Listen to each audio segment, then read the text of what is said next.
வருத்தத்தோடு கூட இருக்க வேண்டிய நாள் அல்ல, சந்தோஷத்தோடு கூட இருக்கக்கூடிய நாள் தான் இது. குட் ஃப்ரைடே தான் இருக்குது, அப்படிதானே? புனித வெள்ளி, சந்தோஷமான ஒரு நாள். இந்த நாளில் நம்முடைய பாவங்களை தேவனானவர் எங்கே சுமந்து தீர்த்தார்? சிலுவை. ஓகே, சாகவே நம்ம சந்தோஷமாக இருக்கலாம். ஓகே, ஜெபிக்கலாமா?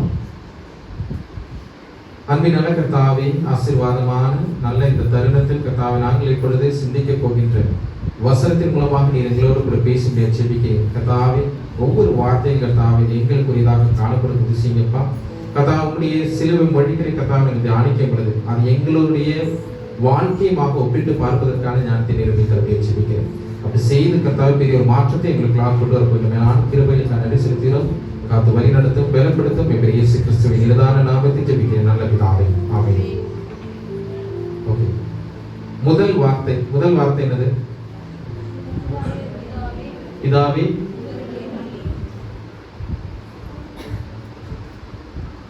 பிதாவே இவர்களை மன்னியும், தாங்கள் செய்கிறது இன்னதென்று அறியாதிருக்கிறார்கள். அப்படிதானே? அப்ப இங்க மெயினா எது ஃபோக்கஸ் ஆகுதுன்னு சொன்னா, எதை நம்ம மையப்படுத்துறோம் அப்படின்னு சொன்னா மன்னிப்பு. அப்படிதானே? நம்ம எத்தனை பேரை மன்னிக்கிறோமா?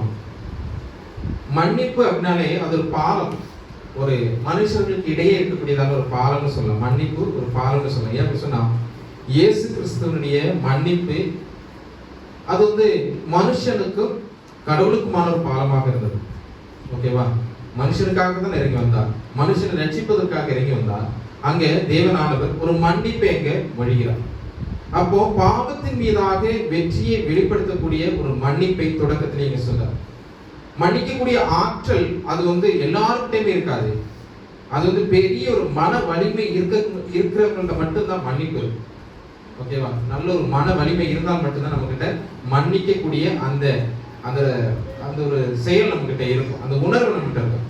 நம்ம செய்யக்கூடிய மன்னிப்பின் காரணமா பலருடைய உறவு நிலைகள் நீடிக்கும், பலருடைய பிரிந்து போன உறவுகள் என்ன செய்யும்? ஒன்று சேரும். அப்போ திரும்ப திரும்ப நம்ம என்ன இந்த வார்த்தைகளை நம்ம ஒவ்வொரு நாளும் தியானிக்கிறோம் சொன்ன, இந்த 7 நாள் தியானமாக இருந்தாலும் சரி, இந்த நேற்றைய தின ஆராதனையாக இருந்தாலும் சரி, இன்றைய தினத்திலையுமே இந்த மன்னிப்பு, சமாதானம் எல்லாமே திரும்ப திரும்ப இந்த வார்த்தைகள் திரும்ப திரும்ப வந்துகிட்டே இருக்கும். அப்படிதானே? இந்த தேவனுடைய வார்த்தை நம்ம கிட்ட என்ன சொல்லுது அப்படின்னு சொன்னா, மன்னிக்க நம்ம கற்றுக்கொள்ள வேண்டும், மன்னிப்பதற்கு நம்ம கற்றுக்கொள்ளணும். ஏன்னா பல உறவுகள் இந்த மன்னிப்பு நிமித்தமாக சந்தோஷத்தை அடைய முடியும்.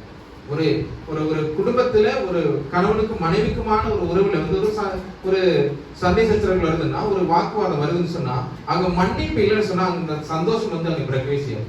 இல்ல குழந்தைகளுக்கு இடையில எல்லாம் வேலை செய்யக்கூடிய இடங்கள்ல நம்ம பிறரை மன்னிக்கிறோம் அப்படின்னு சொன்னா அங்க நிம்மதியா நம்மளால வேலை செய்ய முடியுமா? முடியவே முடியாது. அப்படிதானே? அப்போ இயேசு கிறிஸ்துவானவர் மன்னிக்கக்கூடியவராக காணப்படுகிறார். சோ அவரை போலப்படக்கூடிய நம்ம என்ன செய்யணும்? மன்னிக்கக்கூடியவர்களாக இருக்கணும். அப்பேற்பட்ட தேவன் சொல்றதுக்கு என்னன்னு சொன்னா, பலரும் கூற்றினாங்க, பலரும் அவரை என்ன செய்ய நிராகரித்தாங்க, பலரும் அவரை முகத்தில் துப்புனாங்க, சாட்டையில அடிச்சாங்க, அவ்வளோத்துக்கு செஞ்சுட்டு நம்மள யாருமே எப்படி செய்யல. அப்படிதானே?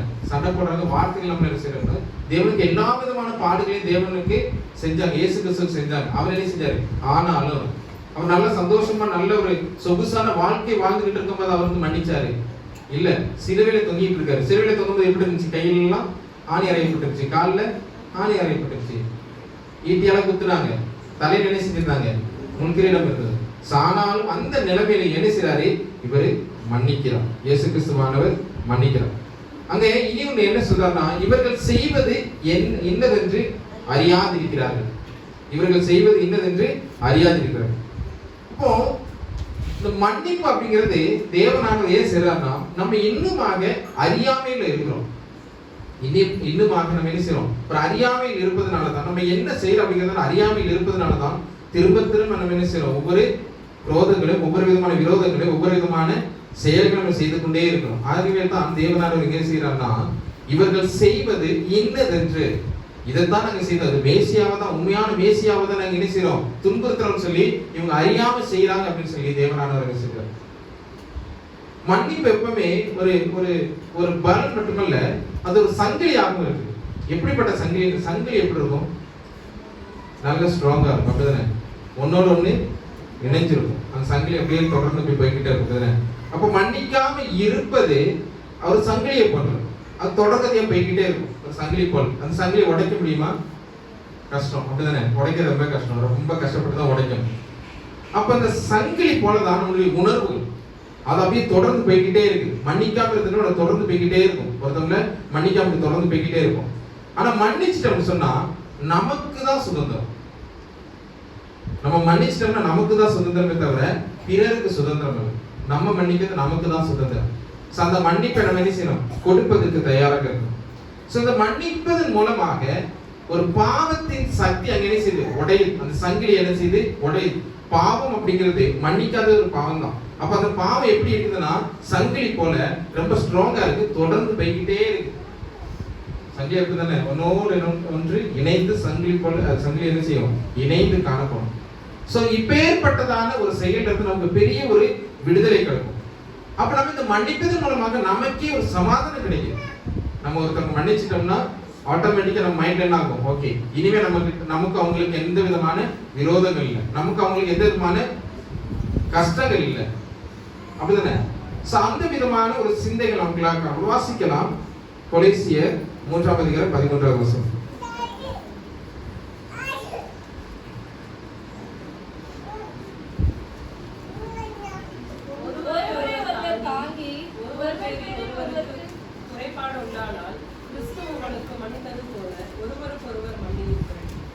ரோமர் 5:8.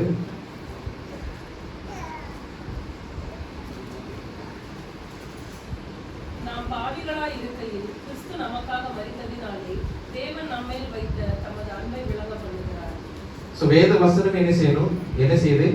மன்னிப்பை பற்றி நமக்கு கற்றுக் கொடுத்துட்டே தான் இருக்கு, அதுதானே?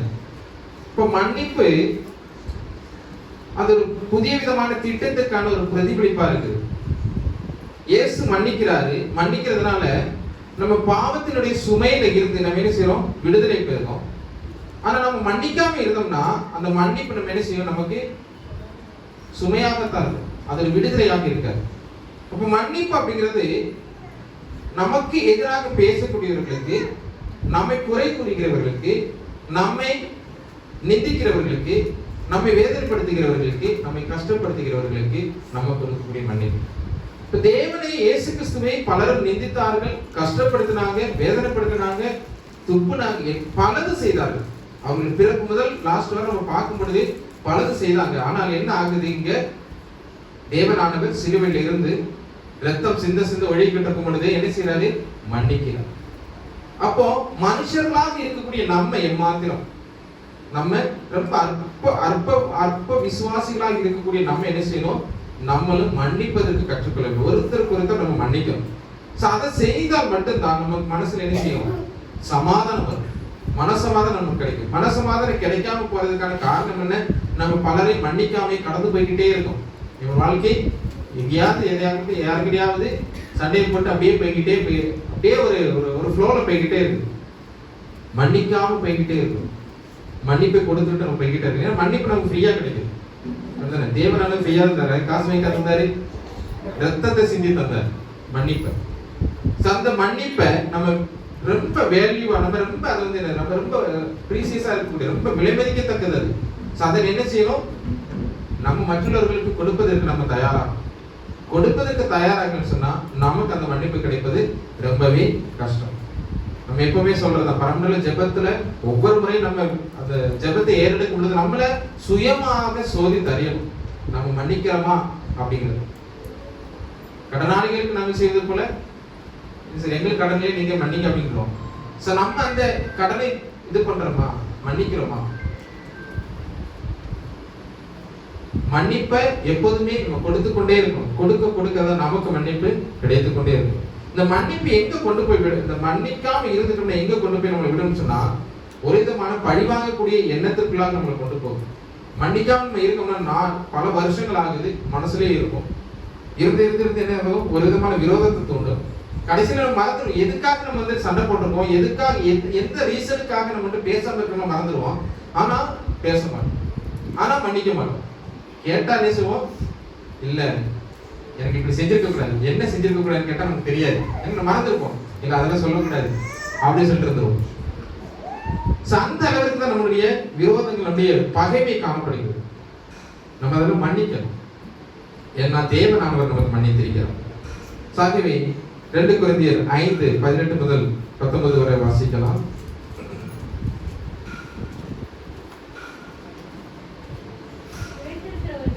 இனி தங்களுக்கென்று பிழைக்கிறார்கள், தங்களுக்காக மரித்து எழுந்தவருக்கென்று பிழைத்திருக்கும்படி அவர் எல்லாருக்காகவும் மரித்தார் என்று தியானிக்கிறோம். ஆகையால் திருமுதற் கொண்டு நாங்கள் ஒருவனையும் மாம்சத்தின்படி அறியோம், நாங்கள் கிறிஸ்துவையும் மாம்சத்தின்படி அறிந்திருந்தாலும் இனி ஒருபோதும் அவரை மாம்சத்தின்படி அறியோம். இப்படி இருக்க ஒருவன் கிறிஸ்துவுக்குள் இருந்தால் புது சிருஷ்டியாய் இருக்கிறார், பழையவைகள் ஒழிந்து போயின, எல்லாம் புதிதாயின. அப்ப நம்ம புது சிருஷ்டியா இருக்கணும்னு சொன்னா நம்ம கிறிஸ்துவுக்குள்ளாக இருக்கணும். கிறிஸ்துவுக்குள்ளாக இருக்கணும்னு சொன்னா ஃபர்ஸ்ட் அவருடைய கோட்பாடுகளை கடைபிடிக்கிறவர்களா இருக்கணும், மன்னிப்பை கொடுக்கக்கூடியவர்களா இருக்கணும். சோ தேவனுக்குள்ளாக இந்த மன்னிப்பை கொடுத்தால் மட்டும்தான் நம்மளால என்ன செய்ய முடியும்? கிறிஸ்துவுக்குள்ளாக இருக்க முடியும். இயேசு கிறிஸ்துவானவர் தன்னை காயப்படுத்துகிறவர்களுக்காக கூட வேண்டுகிறார். அப்படிதானே? நமக்காக, நம்ம நிந்திக்கிறவர்களுக்காக நம்ம என்ன செய்யணும்? கோபத்தை வளர்க்கக்கூடாது, அவங்களுக்காக ஜெபம் செய்யணும். நம்மளை விரோதியாக காணக்கூடியவங்களுக்கு, இல்ல நம்மளை குறை கூடுகிறவங்களை, நம்மளை வேதனைப்படுத்துகிற எல்லாருக்காக என்ன செய்யணும்? ஜெபம் தான் செய்யணுமே தவிர நம்ம ஒருபோதும் யாரையும் தண்டிக்க கூடாது, விரோதத்தை தூண்டக்கூடாது, எந்த விதத்திலும் உங்களுக்கு பேர்ல பகைமையை வளர்க்கவே கூடாது. தேவனுடைய இந்த வார்த்தைகளை நமக்குள்ளாக உட்கொண்டு கொண்டு நம்ம இந்த மன்னிப்பை ஒவ்வொருவருக்கு பகிர்வோம். தேவன் தாம் இந்த வார்த்தைகளுடையாகும் ஒவ்வொருவரையும் ஆசீர்வதிப்பாராக.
இரண்டாவது மொழி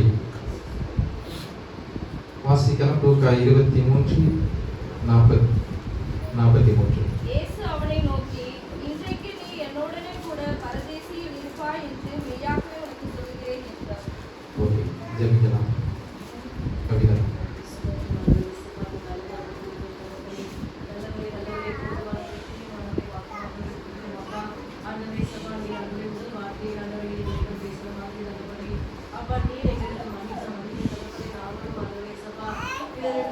ஆண்டவரே நீ திரும்ப செய்ய வேண்டுமா சொல்லிக்கிறோம் அப்பா. ஆண்டவரே இயேசப்பா நீ தகப்பனே எங்க மீது மாற்றி அனுப்பாதே, நாட்டுக்கு காட்ட ஆண்டவரே இயேசப்பா மன்னிக்கத்தக்கதாக ஆண்டவரே எங்க மனம் மாற சந்தாச்சா ஆண்டவரே இந்த வேலை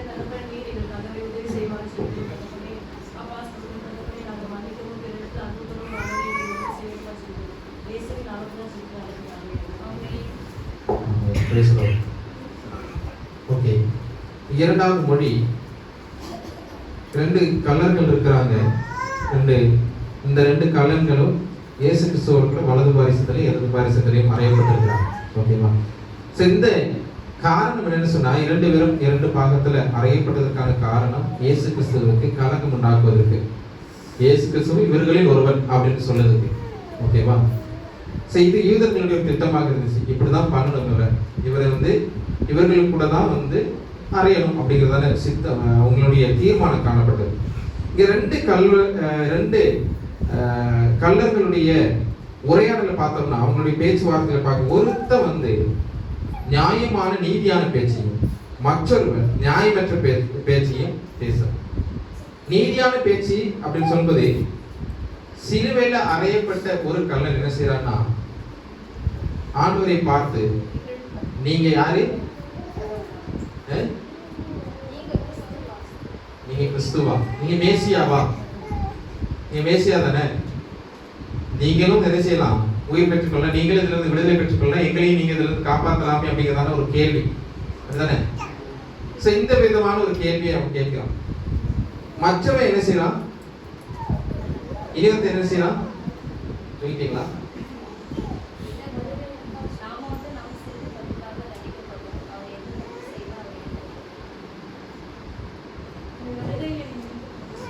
அப்ப மற்ற கலை என்ன செய்யறான்னா, நீ கடவுளுக்கு பயப்படுறது இல்லையா, நீ அவனுக்கு பயப்படுறது இல்லையா அப்படிங்கிறா. அதாவது அதுக்கான ஒரு சின்ன ஒரு ஷார்ட்டா சொல்றது, நீ கடவுளுக்கு பயப்படுறது இல்லையா? நம்மளாவது என்ன செஞ்சோம்? இந்த தவறு செய்து நம்ம இங்க இருக்கிறோம் அப்படின்னு சுயமாக அவனை அறிந்து கொண்டான். நம்ம தவறு நிமித்தமாக வந்திருக்கிறோம். ஆனா இங்க நமக்கு நடுவில் ஒரு சிலுவையில் அறையப்பட்ட இவர் ஒரு தவறுமே செய்யாதவர். இவன் கல்லனுக்கு கூட தெரிஞ்சிருக்கு அதுதானே. கல்லன் அங்க நியாயமாக பேசுறான். அவன் கல்லன், ஆனா நியாயமா பேசுறான். எவ்வளவுக்கு வித்தியாசமா இருக்கு பாத்தீங்களா? நம்ம நல்லவர்களாக இருக்கக்கூடிய பலரும் நியாயமாக பேசாம இருக்கும் பொழுது, கல்லனாக இருக்கக்கூடிய ஒருவன் நியாயத்தோடு பேசுகிறார். இயேசு கிறிஸ்துவானவர் ஒரு குற்றமும் செய்யாதவர், அவர் இங்க கொண்டு நிறுத்தி இருக்கிறாங்க அப்படிங்கிறதானே ஒரு வார்த்தை அவன் வழிகிறான். தன்னுடைய உண்மை, அதாவது இயேசு கிறிஸ்துவானவர் உண்மையானவர், நீதி உள்ளவர், அவர் ஒரு தவறு செய்யாதவர் அப்படின்னு சொல்லி அங்க அறையப்பட்ட ஒரு கல்லனுக்கு தெரிஞ்சிருக்கு. அப்ப இது நிமித்தமாக என்ன தெரியுதுன்னா, இயேசு கிறிஸ்துவானவர் எல்லா இடங்கள்லயும் பெயர் பெற்றவர். 2 கல்லர்களும் என்ன செய்யறாங்க? அவங்க சாட்சியா சொல்றது என்னது? நீங்க பல அற்புதங்கள் செய்யக்கூடிய ஆள் தானே. அப்ப அந்த கல்லனுக்கு தெரிஞ்சிருக்குது. அநீதியான பேச்சை பேசக்கூடிய அவனுக்கு தெரிஞ்சிருக்கு இயேசு கிறிஸ்துவானவர் யாருன்னு சொல்லி. அதே போல இனியொருத்தன் என்ன செய்யறான்? இயேசு கிறிஸ்துவானவர் எதற்காக வந்தார் என்பதை உணர்ந்து கொண்டு என்ன செய்யறான்? அவர் ஒரு குற்றமும் செய்யாதவர். அதோடு வேற ஒரு வார்த்தை என்ன செய்யறாரு? நீங்க என்னைய நினைத்துக்கணும். எங்க போகும்போது? பரதேசியம். உங்களுடைய ராஜ்யத்தில் என்னை நினைத்தரணும், உங்களுடைய ராஜ்யத்தில் என்னையும் நினைத்தரணும் அப்படிங்க. அந்த அளவுக்கு அவனுக்கான அந்த அறிவு இருக்கு. அப்ப இங்க பார்க்கும் பொழுது இந்த கல்லன் சாதாரண கேட்கல. இயேசு கிறிஸ்துவை பற்றி முழுமையான அறிவு அவனுக்கு காணப்பட்டது. இயேசு கிறிஸ்துவை பற்றி தானே முழுமையான அறிவு இருந்தது. அவர் வந்தார், எதற்கு வந்திருக்கிறார், எங்க செல்ல போகிறார் முதல் அவனுக்கு தெரிஞ்சிருக்கு. இல்லைன்னா இந்த வார்த்தையை சொல்லுவானா? சொல்ல மாட்டான். அவனே என்ன செஞ்சிருப்பான்? அவராது தப்புனாம இங்க இருக்கிறான்னு சொல்லி பாவண்டா அப்படின்னு சொல்லி வேற ஏதாச்சும் பேசியிருப்பான். ஆனா இங்க உங்களுடைய ராஜ்யத்துல என்ன நினைத்துக் கொள்ளுங்க அப்படின்னு சொல்லும் பொழுது அவனுக்கு அது தெரிஞ்சிருக்கு அப்படின்னு தானே, அது தெரிஞ்சிருக்கு. அந்த அளவிற்கு இயேசு கிறிஸ்துவை புரிந்து கொண்டவனாக இங்க காணப்படும், உணர்ந்து கொண்டவனாக காணப்படும். இந்த கல்லனுடைய இனியொரு குணாதிசயத்தை பார்க்கும்போது இவனுடைய தண்டனைக்கு கிடைக்கக்கூடிய செயல் தான் இந்த தண்டனை.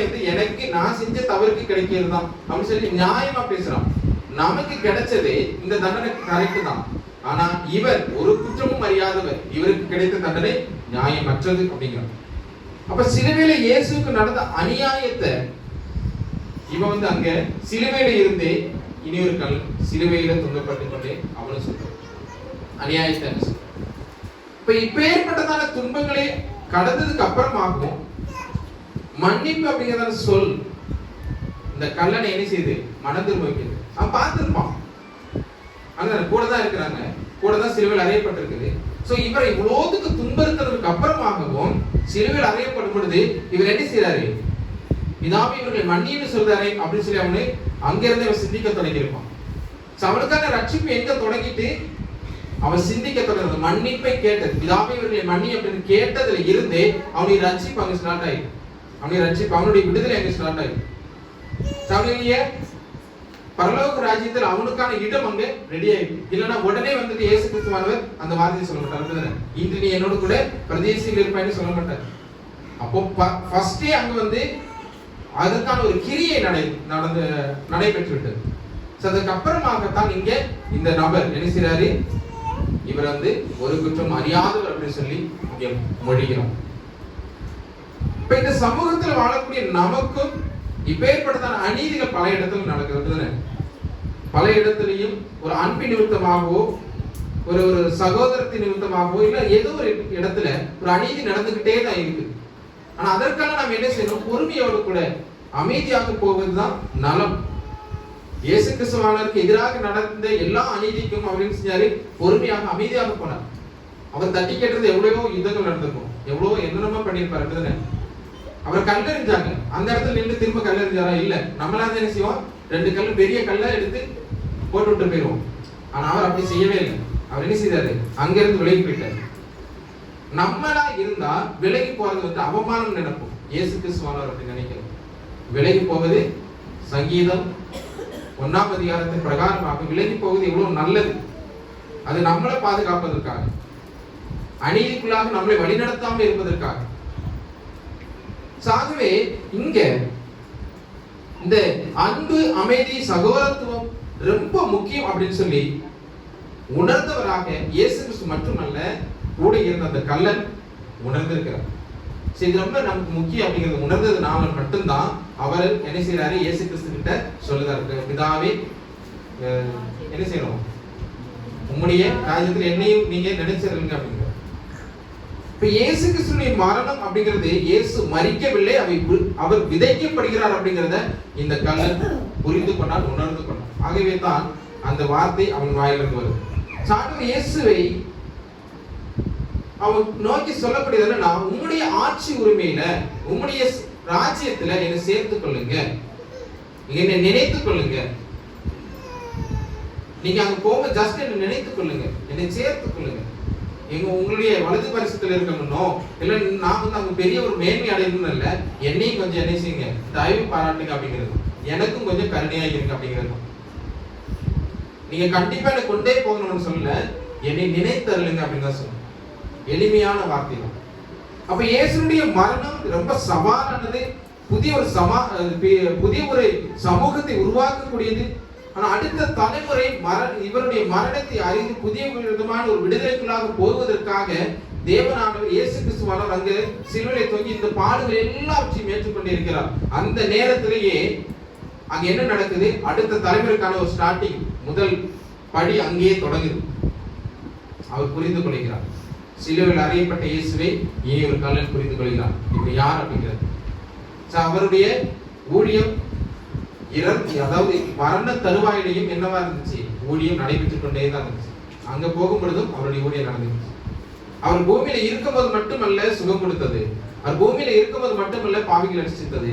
அவர் சிலுவையில தொங்கும் பொழுது என்ன நடக்குது?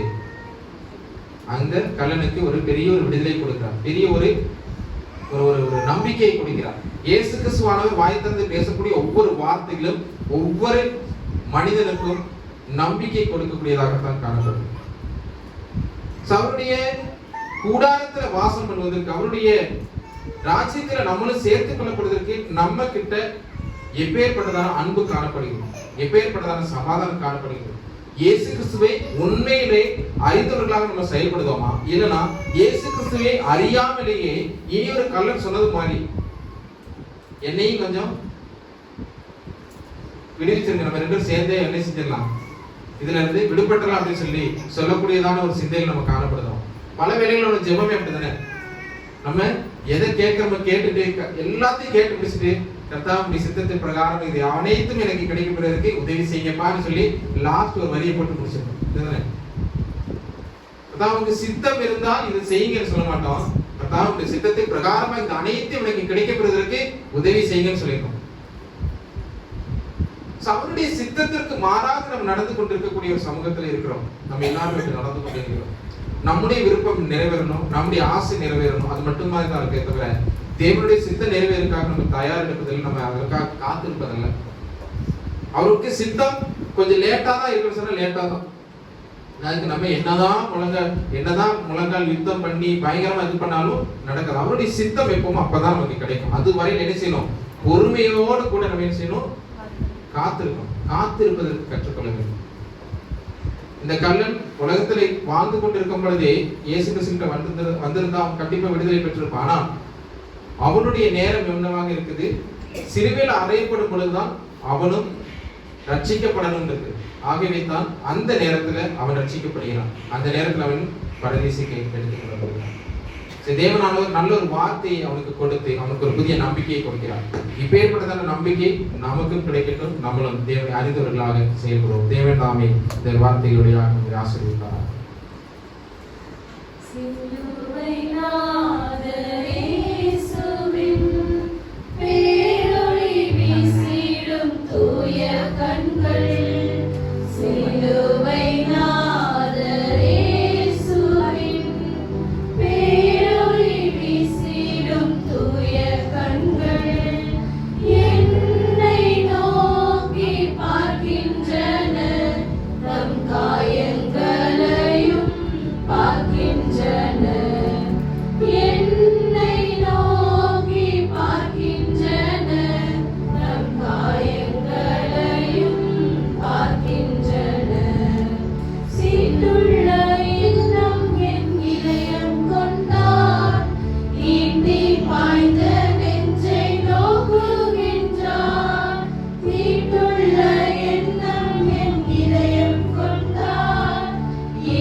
நாங்கள் கேட்ட இரண்டு வார்த்தைகளையும் படித்தார்.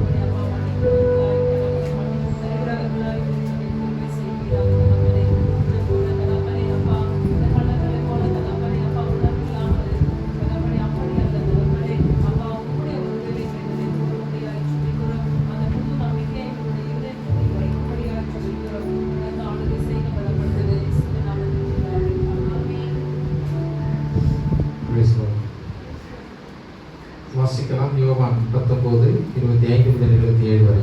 இயேசுவின் சிலுவையின் அருகே அவனுடைய தாயும் அவருடைய தாயின் சகோதரி கிளையப்பா மரியாளும் மகதலேனா மரியாளும் நின்று கொண்டிருந்தார்கள். அப்பொழுது இயேசு தம்முடைய தாயையும் அருகே நின்ற தமக்கு அன்பாய் இருந்த சீஷனையும் கண்டு தம்முடைய தாயை நோக்கி, ஸ்திரீயே, அதோ உன் மகன் என்றார். பின்பு அந்த சீஷனை நோக்கி, அதோ உன் தாய் என்றார். அந்நேரம் முதல் அந்த சீஷன் அவளை தன்னிடமாய் ஏற்றுக்கொண்டான். மூன்றாவது மொழி. இந்த மூன்றாவது மொழி உறவுகளை மையப்படுத்தி இருக்கு. உறவுகளை மையப்படுத்தி காணப்படுகிறது மூன்றாவது மொழி. குடும்பம் அடைகிறது உறவுகளை மையப்படுத்தி தான் காணப்படும். தேவனுக்கென்று இயேசு கிறிஸ்து பூமியில வாழும் பொழுது அவருக்குன்னு ஒரு குடும்பம் இருந்தது. அதை மையப்படுத்தி தான் இந்த வார்த்தை காணப்படுது. ஆண்டவர் இயேசு சிலுவை மரணத்துல தன்னுடைய பாடுகளை நாம் அனுபவித்து பலவிதமான சோதனைகளை அனுபவித்து வரும் பொழுது, இங்க சிலுவையில இருந்து பார்க்கும் பொழுது தனக்கு அன்பான தாயையும் தன்னுடைய சகோதரர்களையும் பாக்கி எல்லாரையும் பார்க்கிறார். அருகில் இருக்கக்கூடிய சகோதரி எல்லாரையும் பார்க்கிறாங்க. இதை பார்க்கும் பொழுது அவருக்கு ஒரு பொறுப்பு, தனக்குன்னு ஒரு பொறுப்பு இருக்குது, அதை நம்ம நிறைவேற்றணும் அப்படிங்கிறதான உணர்வு அவருக்கு காணப்படும். இந்த காலகட்டங்கள்ல பொறுப்பற்ற அநேக குழந்தைகள் காணப்படுது. பொறுப்பு இல்லாமல் இருக்கக்கூடிய அநேக பெற்றோர்களை நம்ம பல இடங்களை விட்டு செல்வதுண்டு. ஆனால் இயேசு கிறிஸ்துவானவர் அப்படி அல்ல. அவர் தன்னுடைய பொறுப்பை உணர்ந்து கொண்டு தனக்கென்று வாழ்ந்த, தனக்கென்று இவ்வளவு கஷ்டத்தை சகித்து கொண்ட மரியா தன்னுடைய தாயை பார்த்து அவருக்கான ஒரு உறவு நிலையை ஏற்படுத்தி கொடுத்துட்டு போறார். அது உடன்பிறந்த சகோதரன் கையில பிடிச்சு கொடுத்துட்டு போறாரா? இல்ல, யார்கிட்ட பிடிச்சு கொடுத்துட்டு போறாரு? சீசன். அப்படிதானே? இப்ப இங்க நம்ம பார்க்கும் பொழுது மெயினா இயேசுனுடைய சீஷர்கள் அவங்களை வந்து கைவிட்டுட்டாங்க. பலரும் கைவிட்டு ஓடிட்டாங்க. அவர் கூட இல்லை, எல்லாரும் ஓடிட்டாங்க. அவர் தனியா இருந்தார். நண்பர்கள் ஓடிட்டாங்க. அவருடைய சொந்த இடத்திலேயே என்ன செஞ்சிருந்தாங்க? எல்லாரும் ஒதுக்கி வைத்தாங்க. இயேசு கிறிஸ்துவை ஒதுக்கி வைத்தாங்க சொந்த இடத்திலேயே. அவருக்கு எதிராளிகள் இருந்தாங்க. எல்லாருமே என்ன செய்வாங்க?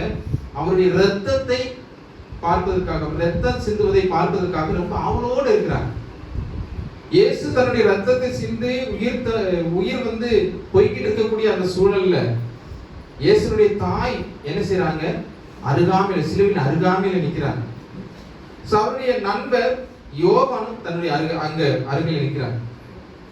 ஆண்டவர் என்ன செய்யறாருன்னா தன்னுடைய தாய் கிட்ட 3 இடத்துல பேசினார்.